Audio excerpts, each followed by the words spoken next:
Hey everyone, welcome back to my channel. तो आज के बनाচ্ছি কেক। নিয়ে নিয়েছি কাস্টার্ড পাউডার, টুটি ফ্রুটি গার্নিশিংয়ের জন্য, vanilla essence, baking soda, baking powder, দুটো ডিম, আর এখানে নিয়েছি আমি চিনিটাকে গ্রাইন্ড করে যতটা পরিমাণ লাগবে 1 কাপ মতো চিনি আমি গ্রাইন্ড করেছি।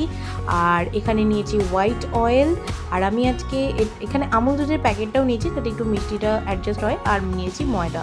এখানে ডিম দুটোকে আমি ফাটিয়ে নিয়েছি, এটাকে হ্যান্ড ব্লেন্ডার দিয়ে আমি ব্লেন্ড করে নেব। তারপর দেব অয়েলটা আর চিনিটা, সবকটা এই তিনটাকে ভালো করে ব্লেন্ড করে নিয়ে আমি 1 চামচ মতো ভ্যানিলা এসেন্সের মধ্যে দিয়ে দেব। তারপরে অন্যদিকে আমি বাকি মিশ্রণগুলোকে চেলে নেব, যেরকম কাস্টার্ড পাউডার, ময়দা, আমুল দুধ, বেকিং সোডা, বেকিং পাউডার, এগুলোকে ভালো করে আমি চেলে নেব যাতে লাম্পস না থাকে। তারপরে ওই ব্লেন্ড করে রাখা মিশ্রণটার মধ্যে আস্তে আস্তে দিয়ে ঢেলে নেব।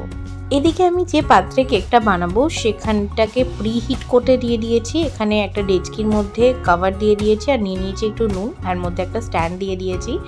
এরপর এখানে ব্যাটারটাকে দেখো আমি মেশাচ্ছি। এটাকে খুব হালকা হাতে যখন আমি গুঁড়ো মানে ময়দা বা বাকি মিশ্রণগুলো যে চেলে রাখলাম সেটা যখন মেশাবো না, খুব হালকা হাতে করতে হবে। আস্তে আস্তে দেখে নেবে এই কনসিস্টেন্সিটাতে যখন চলে আসবে তখন বুঝে যাবে যে এটা ব্যাটারটা রেডি হয়ে গেছে। তারপর যে পাত্রটাতে বসাবো সেটাতে বাটার পেপার একটু অয়েল দিয়ে আমি সেট করে নিয়েছি। আর দেখো আমার কেকটা কিন্তু রেডি।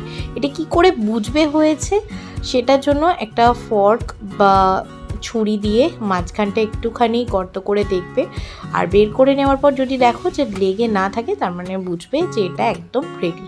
তো দেখো বেশ স্পঞ্জি হয়েছে। মিষ্টিটা আমি একটু পরিমাণ মতো কমই দিয়েছিলাম, তোমরা চাইলে বেশিও দিতে পারো। তো আজকের মতো টাটা।